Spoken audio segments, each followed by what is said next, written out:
Տիկին Վարդանյան երեկվանից սկսել է քարոզարշավը, տպավորությունները ինչպիսին են։ Տպավորությունները շատ լավ են։ Երեք, ինչպես գիտեք, մենք սկսել ենք Մուսալեռան հուշահամալիրից, արդեն ավանդույթի համաձայն, հաղթական վայրից։ Վստահ ենք, որ մենք էլ հաղթանակով ենք անցնելու այս փուլը։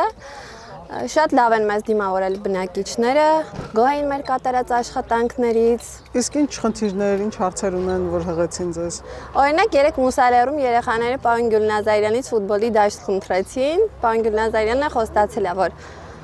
իրականացնելու ենք երեխաների վաղեմի երազանքը։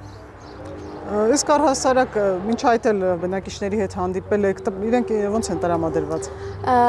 Իրականում բնակիչների հետ ամեն օր ենք հանդիպում, անկախ քարոզարշավից, բնակիչները ամեն օր իրենց հոգսերով, խնդիրներով կիսվում են, մենք էլ հնարավորության սահմաններում փորձում ենք լուծումներ գտնել։ Ճիշտ է, այս 3 տարիների ընթացքում մեզ ամբողջ համայնքի խնդիրները լուծել չի հաջողվել, որովհետև բոլորը քաշտեղյակ են, թե մեր ընդդիմադիր գործընկերները ինչ պարբերականության են հաճախել նիստերին, այդ իսկ պատճառով բավականին աշխատանքներ չեն կարողացել իրականացնել, բայց մեր այս 3 տարիների ընթացքում իրականացրած աշխատանքները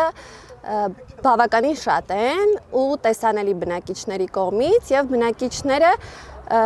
բոլոր առիթներով դա ասում են, իրենց գոհունակությունը հայտնում են, այնպես որ մենք վստահ ենք, որ մեր բնակիչները ընտրելու են համար 1, ընտրելու են փառաքար խոշորացված համայնքի զարգացումը։ Իսկ ապրելու երկրի վերջին պահվածքը բնակիչները ինչպես են գնահատում։ Այդ նիստին չմասնակցել է, որ ծրագրերը չհաստատվեցին եւ այս պահին արդեն կարող էին ծրագրերն իրականացվել, սակայն այդ պատճառով չեն իրականացվում։ Իրականում մենք շատ դժվարությամբ բացեցինք Արևաշատի մանկապարտեզը, որը 30 տարի ի վեր Արևաշատ բնակիչների երազանքն էր, եւ թող դրա դատը տա Արևաշատի օրինակ բնակիչները։ Մնացած նիստերին չարված ծրագրերի դատը թող տան փառաքար խոշորացված համայնքի բնակիչները։ Եվ նաեւ ինչպես տեղեկացա, պաստառներ էին պատրել, դա որտեղ է եղել։ Մուսալեռում ես ուզում եմ կոչ անել մեր ընդդիմադիր գործընկերներին, մեր պաստառները պատրելով, միևնույնն է, մեր բնակիչների սրտից չեք կարող մեզ ջնջել, այնպես որ իզուր ջանքեր մի գործադրեք։ Շնորհակալություն։ Ես նույնպես շնորհակալ եմ։ Չմոռանաք հավանել տեսանյութը եւ բաժանորդագրվել Civic AM-ի YouTube-յան էջին։